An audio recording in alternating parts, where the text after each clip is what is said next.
FDRawr, haven't seen you in years. How are you, man? I hear you're raising a Pokemon now. Wow, that's not an easy task. Walking around holding their heads yelling, Psyduck, Psy! Well, Psyduck certainly is a Pokemon, but it's nothing like the one I'm raising. I have a Shuckle. A Shuckle, huh? Sounds like a rough assignment. It might be a stereotype, but I hear a lot of those Pokemon end up evolving into like giant dragons or get cool cannons on their backs. Well, sure, some Pokemon do end up evolving into things like that, but I'm not raising this Mon in the hopes it becomes a dragon or something. If it does, then we'll have a dragon around, but I'm happy with Shuckle, just being Shuckle. I hear Pokemon can't really talk. They just kind of repeat things, and that they lack empathy the way you or I might have. I'm guessing you've never lived with a Pokemon before, have you? They don't speak in the traditional sense that you and I might think of speech, but they certainly communicate their needs the best they can, and they most certainly have empathy. They just tend to express it differently. Wait.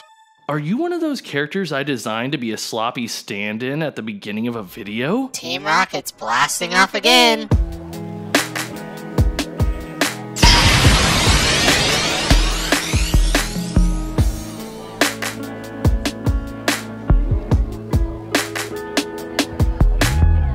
Hi there, I'm FDRawr. I stream silly video games on Twitch, as well as occasionally making YouTube videos. I'm also married to a fantastic woman that triumphs daily over ADD. Yucky. I know you're not on me already. As well as being a proud father to a son who lives on the autism spectrum. Needless to say, neurotypical is atypical in my household. One belief that I firmly hold is that these traits are simply expressions of the human genome, and as such, I don't refer to them as disorders unless I'm quoting someone else. I'm also a lifelong Pokemon fan, die hard too. I've played all of the mainline Pokemon games to completion and have completed the Pokedex all the way up to 386, which my Pokemon nerds out there will know means that I have caught all of the first 3 generations of Pokemon. I grew up watching the shows and movies and even spent a summer trying to learn how to play the trading card game. Throughout my life, Pokemon has always been a safe haven, my comfort food, if you will. Whenever something was happening, a loss of a family member, graduations ripping apart social circles, or even just a particularly rough rejection from a romantic interest, my little monsters were always in my pocket. With all that said, the last couple decades of existence have pumped me full of memories and experiences to be deconstructed and reassembled in new and silly ways. And if we can excuse the extremely clumsy intro, let's dig in. First and foremost, we gotta get this out of the way. What the heck is autism? Autism is, as mentioned earlier, an atypical expression of the human genome categorized by various traits and characteristics, some of which may even be contradictory, such as hyperfixation and the lack of focus. Some other common characteristics include communication challenges, barriers to social acclimation, and in general atypical behavior. There's no more cause to autism than there is to, say, brown hair or brown eyes, or being really tall, or having a short temper. Oftentimes, neurodivergence is spoken about in a medical or psychological fashion, and that's just not what we're here to do today. So we'll be talking about it like it's just a set of traits.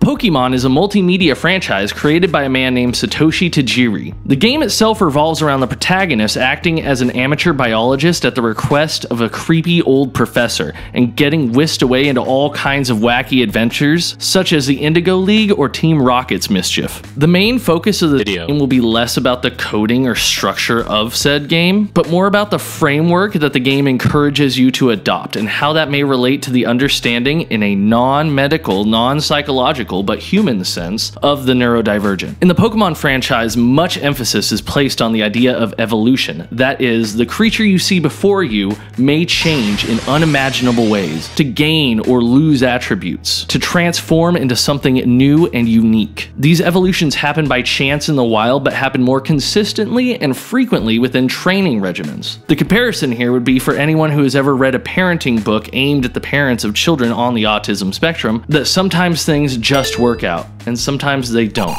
But they are almost always better when people are there trying to help. To put it in a non-parental metaphor, when you showed your mother a Magikarp, she was probably unimpressed entirely, as are most laymen in and outside of the actual Pokemon universe. The creature is a fish, a rather plain one, and in-game learns nearly no useful techniques and is not very useful when it comes to battles or mobility. In fact, from the perspective of utility, Magikarp has very little to offer. But you, the Pokemon fan, you know that's not true, don't you? You know that by giving the right kind of support and training to that Magikarp, you end up with a giant sea dragon capable of learning multiple moves which aid the protagonist in mobility as well as being a generally formidable opponent in battle. Why is it that we see this potential in Magikarp when no one else would? Because Pokemon, as a franchise, more so than most others, stakes its claim on the celebration of biodiversity and in the appreciation of individuals for their individuality rather than for their utility.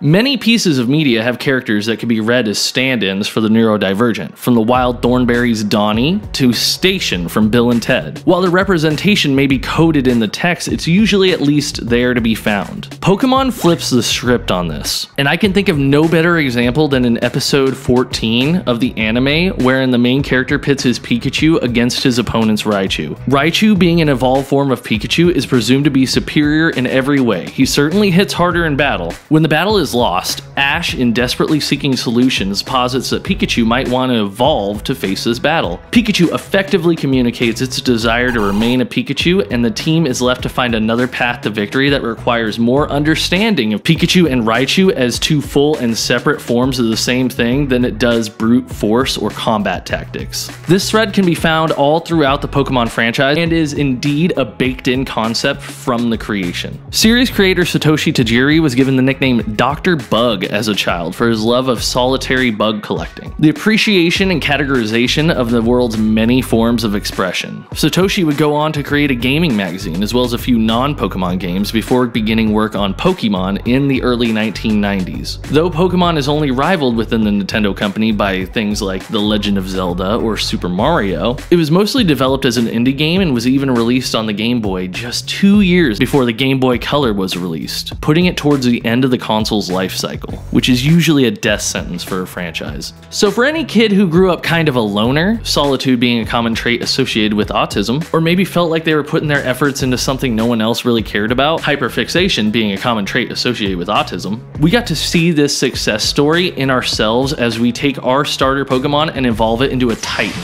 causing earthquakes with its feet, just as Satoshi did with his bug collecting obsession.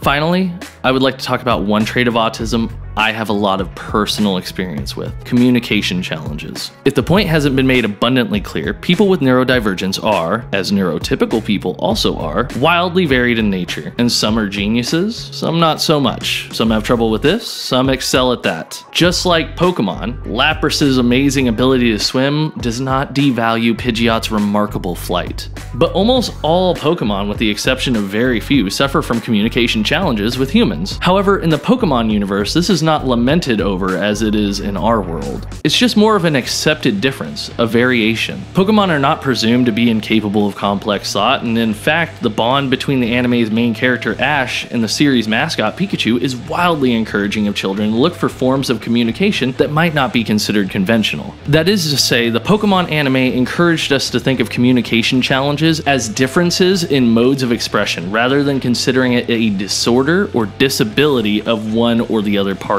This framework can be essential to mitigating the discrepancies between communication styles and techniques. Had the series just played off Pokemon as animals with no thoughts, people would routinely ignore them. I mean, who really tries to figure out what a pigeon is saying? But in this universe, Pokemon trainers in particular are meant to pick up on tones, behaviors, and other forms of non-verbal communication, and are taught that these behaviors are not strict patterns that can be expected to be identical from one creature to the next. Conclusion. FDRawr is the exact same amount of idiot as he ever was. Maybe I'm wrong. Maybe I'm way off the mark. I mean, I never really paid attention to neurodivergent research until my son's diagnosis. Despite being married to someone with ADD, until very recently, I'd never even thought about what that meant. So there's a good chance I'm off the mark for all of this. And as I have no diagnoses of my own to speak from, my experience is not necessarily validated either. And if that's your takeaway, more power to you. I am just a streamer. But to me, there's something there. I knew from a young age, thanks to my hours and hours and days and days and weeks of time in game, that the world will talk to you in strange ways. And it's your job to figure that out. I learned that there are a lot of different types of beings out there, and while some may be good for certain tasks or situations, ultimately whatever you choose may cause a disadvantage, but that won't stop someone with the will to succeed. I learned that there's a sprawling world of diversity out there just waiting to be witnessed, waiting to be adored, and with the right help, even the least likely of creatures can find their way to greatness, and hell, they may be able to evolve you in some ways. I chose not to go with the common theory among the terminally online that the series creator Satoshi Tajiri is on the autism spectrum himself, because I personally found it to be irrelevant to the subject, and also it's an entirely unfounded claim, as are most claims of historical figures with autism. I mainly wanted to make this video to express my thoughts as an up-close observer of the neurodivergent, as an appreciator of those little quirks in our DNA's expressions. I think if more of us saw neurodivergence through the lens Pokémon seems to use, if more of us were able to see the beauty in variance rather than the abnormality, if more of us saw starting at a disadvantage as a call to work harder rather than as a threat, maybe, just maybe. Okay, that's enough of that. Thank you for watching. If you did watch, feel free to contribute to the conversation by commenting down below, letting me know what I got wrong, what I could add in a later video, or anything that's on your mind. Be sure to subscribe to me on YouTube if you'd like to see more of the videos like this one. And if you're into streams, be sure to check out my Twitch channel, which has the exact same name as my YouTube, FDRawr. Thank you, everyone. Peace.